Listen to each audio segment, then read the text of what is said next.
انہوں نے ڈرائیو کیا ہے آلو پروڈکشن، آلو یعنی زیتون کی جو پوری کوشش کی انہوں نے، کئی 2-3 سال سے لگے ہوئے تھے. میں آپ کو اس لیے خراج تحسین پیش کرتا ہوں کہ یہ جو آلوز، یہ جو زیتون کی پروڈکشن ہے، یہ صرف خیبر پختونخوا میں ہی اس کا امپیکٹ نہیں جائے گا، اس کا سارے پاکستان میں امپیکٹ جائے گا. تو پہلے تو میں آپ سب کے سامنے جو پاکستان کے مین چیلنجز ہیں وہ رکھوں.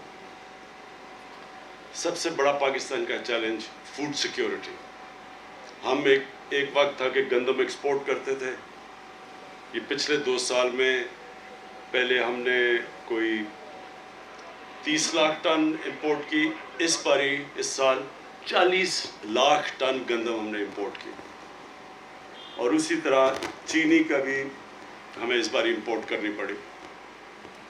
پہلے سے ہی ہم ایڈیبل آئلز، جو گھی،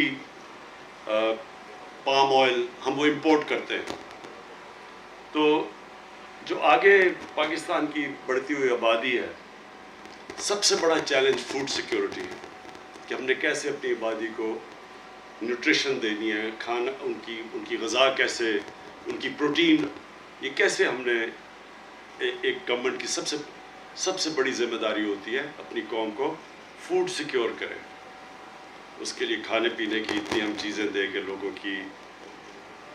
کی زندگیاں ہم بہتر کر سکیں. دوسرا، ہمارے پاس مسئلہ ہے فورن ایکسچینج کا، فورن ایکسچینج ریزروز. ہم جو دنیا سے امپورٹ کرتے ہیں اور جو ہم دنیا کو ایکسپورٹ کرتے ہیں، اس میں بہت فرق ہے.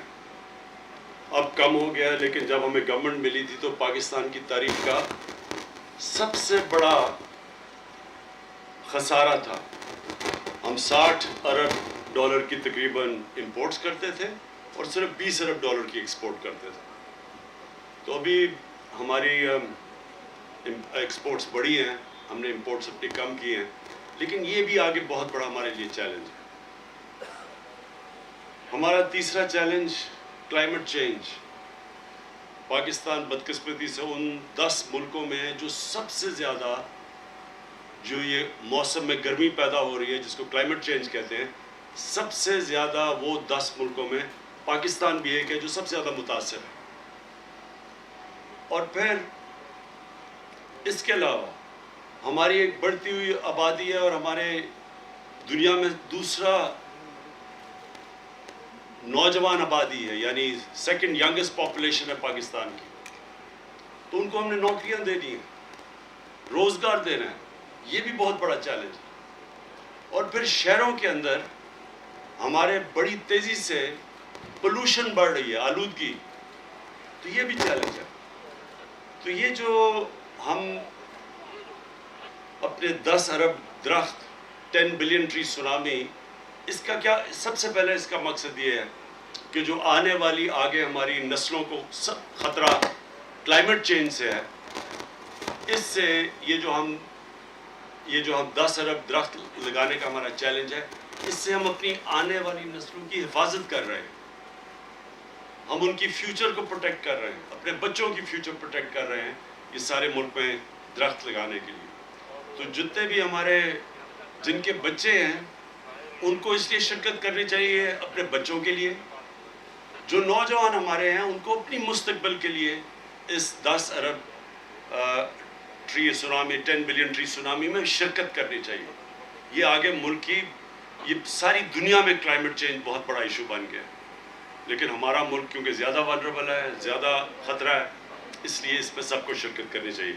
تو یہ جو آج ہم یہ آلو پلانٹیشنز کی، یہ جو زیتون کے درختوں کی ہم پورا یہ آج پلانٹیشن کر رہے ہیں اتنے بڑے علاقے کے اندر، اس کا ایک تو یہ مقصد ہے کہ ہم اپنے ملک کو شجرکاری کر رہے ہیں. دوسرا مقصد کہ جو زیتون ہے، یہ اس سے فورن ایکسچینج آ سکتا ہے.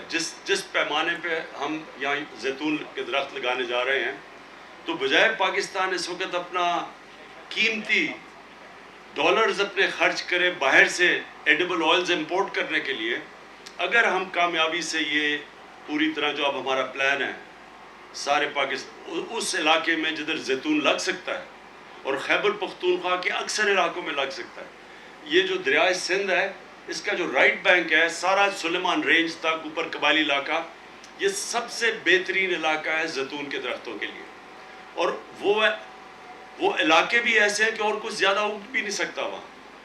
وہ جو سارا سلیمان کے جو پہاڑ ہیں وزیرستان کے اندر جو میں خود دیکھے ہوئے, ادھر اور زیادہ چیزیں اگ نہیں سکتی. تو زیتون کے لیے وہ سب سے بہترین علاقے ہیں. تو یہ سارا بلوچستان تک نیچے بیلٹ جو ہے, یہ سارے علاقے کے اندر جدھر اور کوئی چیز اگ نہیں سکتی وہاں زیتون کے لیے وہ بہترین علاقے ہیں.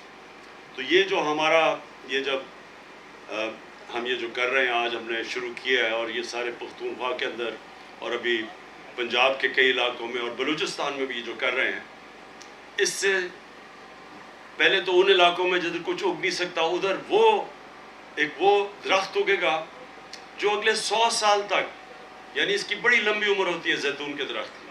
تو یہ ہمیشہ کے لیے ہمارے آنے والی نسلوں کے لیے یہ ایک ایسی چیز بن جائے گی, کیونکہ اس کا زیتون تو دنیا میں ہم ایکسپورٹ بھی کر سکتے ہیں, اس کے بڑے فائدے بھی ہیں.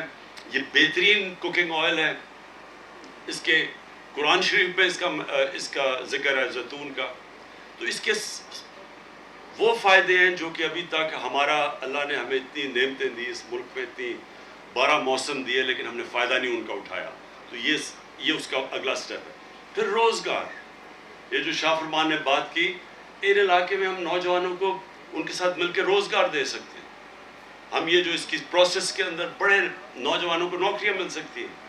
یہ جو علاقے ہیں زیتون کے, انہی نوجوانوں کو ہم ان کے ساتھ بزنس بھی ماڈل کر سکتے ہیں, ان کو نگہبان بنا سکتے ہیں, جس طرح کہ بلین ٹری سونامی میں ان علاقوں سے ہم لوگوں کو لیتے ہیں وہ پہلے اسی علاقے کے ہوتے ہیں, پہاڑی علاقے کے, پھر وہ اپنے درخت بھی بچاتے ہیں, ان کو پیسے بھی ملتے ہیں, نرسریز بھی اگاتے ہیں. تو اس سے ایک پورا ایک روزگار کا سسٹم بن جائے گا نوجوانوں کے لیے. اور جو ہمارے لیے بڑا امپورٹنٹ ہے کہ ہمارا ڈالر بچیں گے, ہم اس کو ایکسپورٹ کریں گے. ہم بجائے ایڈیبل آئل امپورٹ کرنے کے ہم بلکہ ایکسپورٹ کر سکتے ہیں. ہم تو جو ہم نے یہ پوٹینشیل دیکھا پاکستان کا, اسپین میں بہت زیادہ وہ زیتون کا تیل ایکسپورٹ کرتے ہیں, تو ہمارا تو اسپین سے بھی زیادہ پوٹینشیل ہے. ہم تو دنیا کے ٹاپ ایکسپورٹر بن سکتے ہیں زیتون کا. اور انشاءاللہ جو ہم ساتھ جو ہمارا بڑا مسئلہ بنا ہوا ہے آلودگی کا شہروں کے اندر, وہ تو جو ہماری 10 بلین ٹری سونامی اور جو شہروں کے اندر اربن پلانٹیشن ہے, جس کے اندر ایک نئی ٹیکنیک نکلی ہے میاواکی, یہ جاپان سے ٹیکنیک آئی ہے کہ وہ ایک ایسا انہوں نے ٹیکنیک نکالا ہے کہ وہ جو جنگل 30 سال میں اگتا ہے وہ 10 سال میں اگ جاتا ہے. اور وہ میں نے لاہور میں 50 جگہ پہ یہ ہم نے پلانٹ کروائے ہیں. یہ جو میاواکی فارسٹ ہے, یہ میں چاہتا ہوں آپ قاسم اپنے فارسٹ ڈپارٹمنٹ کے ساتھ مل کے اربن پلانٹیشن میں پشاور میں کریں خاص طور پہ, کیونکہ پشاور میں بہت آلودگی پھیل گئی ہے. پولوشن جو میں لیولز پڑھ رہا تھا پولوشن کے پشاور میں, وہ بہت اوپر چلے گئے ہیں. تو آپ کو یہ میاواکی فارسٹ کی ٹیکنیکس جدھر آپ کو علاقے ملتے ہیں, تھوڑے سے علاقے میں یہ ایک تو اگتا زیادہ تیز ہے اور ایک آکسیجن زیادہ دیتا ہے, عام جنگل سے زیادہ آکسیجن دیتا ہے. یہ بڑی سائنٹیفکلی جاپان کے اندر انہوں نے یہ ڈیولپ کی ہوئی ہے ٹیکنیک. تو شہروں کے اندر بھی اپنے لوگوں, وہ بھی اپنے فیوچر میں اپنے بچوں کی, اپنے نسلوں کی, اپنے جنریشنز کی, ان کی صحت کے لیے ہمیں بڑا ضروری ہے کہ شہروں کے اندر بھی ہم یہ اربن فارسٹری کریں. پھر سے اینڈ میں آپ کو شاہ فرمان خراج تحسین پیش کرتا ہوں, کیونکہ آپ نے ڈرائیو کیا یہ ساری آلیو ٹری پلانٹیشن. یہ جو ڈرائیو ہے یہ آپ کی طرف سے تھی, یہ بڑی زبردست ہے. اور اب ہمارا سارا جو پاکستان میں جو ہم 10 بلین ٹری سونامی کریں اس کا ہم حصہ بنا لیں گے. اور آخری چیز میں بھول نہ جاؤں, فروٹ ٹریز, ہمارے پاس پھلوں کے درخت ہم اسی کے اندر شامل کر لیں گے. اس سے بھی مقامی علاقوں کے اندر لوگوں کو روزگار ملے گا, ان کے لیے ان کی آمدنی میں اضافہ ہوگا. پاکستان میں بہت مختلف قسم کے پھلوں کے درخت اگ سکتے ہیں. اور اس میں مسئلہ یہ ہے کہ ہم نے کبھی سوچا نہیں اس کا. ہمارے پاس 12 موسم ہیں. بڑے کم دنیا میں ملکوں کے پاس 12 موسم ہوتے ہیں. ہم اوپر سے جو سب سے اونچے پہاڑ سے ہم جب سمندر تک جاتے ہیں تو مختلف کلائمیٹک زونز ہیں, اور ان کے اندر مختلف ہم وہ درخت اگا سکتے ہیں جس طرح اولیو ویلیو ایڈڈ اس کو کہتے ہیں. اس درخت سے بہت فائدہ ہو سکتا ہے بنسبت اسی علاقے کے اندر اگر آپ مثلا گندم اگا دیں اور ادھر ہی آپ یہ اولیو اگا دیں, یا ایک ایووکاڈو درخت ہے, اس کا اتنا زیادہ جتنا اس سے فائدہ ہوتا ہے. یعنی وہ جو ایووکاڈو کے درخت اگر اتنی علاقے میں لگا دیں تو اس کی لاکھوں روپے زیادہ کی آمدنی ہے 6 مہینے کی, سال کی جب وہ اگتا ہے. تو اسی طرح اب ہم پوری طرح سارے پاکستان میں زوننگ کریں گے, ڈائریکٹ کریں گے کہ کس علاقے میں کون سا ایسا آپ پھل لگا سکتے ہیں جس پہ آمدنی میں لوگوں کی بہت زیادہ اضافہ ہو سکتا ہے. وہ انشاءاللہ ہم سائنٹیفکلی سارے پاکستان کو میپ کر کے زوننگ کر کے اور ایڈوائز کریں گے کہ کون سا پودا کس علاقے میں سب سے بہترین ہوتا ہے. بہت بہت شکریہ.